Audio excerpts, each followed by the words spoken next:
Salam dəyərli müəllimlər, hər vaxtınız xeyir. Mən Gülayna Hüseynova, MHM Tədris Mərkəzinin kurikulum təlimçisi. Bugün sizə mövzu sınağı 3-ün izahlarını deyirəm. Birinci suala baxırıq. Müəllim səsin yaranması və yayılması mövzusunu keçərkən sinifdə belə bir təcrübə aparır. Boş plastik şüşəyə az miqdarda su tökür, onun ağzını üfürərək səs çıxarır. Sonra eyni şüşəyə daha çox su əlavə edib yenidən üfürür. Şagirdlərdən soruşur, niyə suyun miqdarı artdıqda səsin tonu dəyişdi? Murad cavab verir, suyun miqdarı artdıqda şüşədəki hava miqdarı azalır. Hava azaldıqda titrəşmə tezliyi dəyişir. Ona görə də səsin tonu fərqli eşidilir. Burada bizdən soruşur biliyin növü, cavab olacaq konseptual. Bəzən müəllimlər deyir ki, Gülayna müəllimə, axı ardıcıllıqla təcrübə aparır. Təcrübəni aparan müəllimdir. Müəllimin təcrübənin sonunda şagirdə verdiyi sual və cavabı soruşur ki, niyə belə bir hadisə baş verdi? Niyə suyun miqdarı şüşədə, yəni artdıqca hava miqdarı azalır? Yəni niyə səbəb-nəticə əlaqələri ilə bağlıdır? Şagird o fikri belə deyək, izah eləyirsə, o səbəb-nəticə əlaqəsini izah eləyirsə, onun niyəsini, çünküsünü izah eləyirsə, söhbət gedəcək konseptual bilikdən. Ona görə birinci sualımızın cavabı olur konseptual bilik, B bəndi. İkinci suala baxırıq. Ramil müəllim riyaziyyat dərsində şagirdlərə mürəkkəb tənlikləri üzərindən fərdi iş tapşırığı verir. Tapşırıqdan sonra hər kəsə səhv etdiyi misalı tapmağı, onun səbəbini öz dəftərində qısa şəkildə yazmağı tapşırır. Zeynəb tənliyi yenidən nəzərdən keçirir və aşağıdakıları qeyd edir.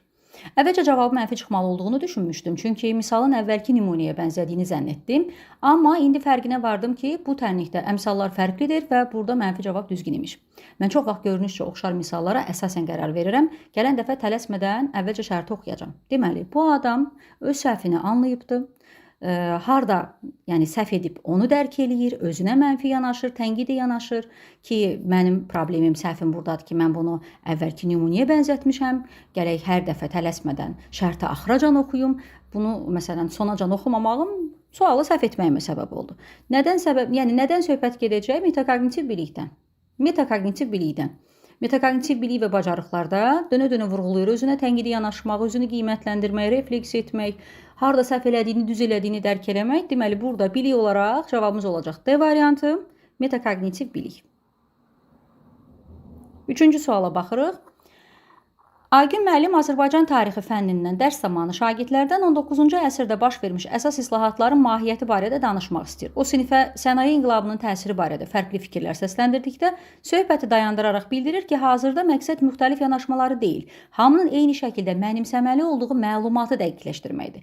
Yəni müəllim sinifə sual verir ki, 19-cu əsrdə baş vermiş əsas islahatların mahiyyəti nə idi? Bu mahiyyəti özümüzdən çıxartmayacaq ki, bu oxuduğumuz tarixdən öyrəndiyimiz mövzudur. Hamı da bunu əzbərə bilir. Müəllim bunu soruşur ki, o zaman baş vermiş əsas islahatın mahiyyəti nə idi? Uşaq bunu dərk eləməli deyil, oxuduğunu əzbərdən deməlidir ki, o dövrdə o kitabda nə yazılıb, nə baş veribdir.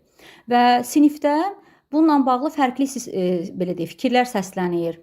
Şagirdlər bunu müxtəlif yanaşmalarla deməyə çalışır. Müəllim onları saxlayır ki, yəni bu dəqiqə məsələ bu deyil. Bizim əsas məsələ mənimsəməli olduğu məlumatı dəqiqləşdirməkdir. Deməli, həmin məlumatı xatırlatmağa müəllim köklənibdir. Ona görə sual verir ki, müəllimin vurğuladığı bu yanaşma əsasən hansı idrak səviyyəsini əks etdirəcək? Müəllim burada faktoloji biliyi, yəni informasiyanın xatırlamasını tələb edir. Müəllimin əsas məqsədi bundan ibarətdir. Ona görə fakt və hadisələr arasında əlaqə qurmayan təmin edir A variantı uyğun gəlmir. Öyrəndiklərini yeni halda tətbiq etmək, burada tətbiqlə bağlı deyil müəllimin yanaşması.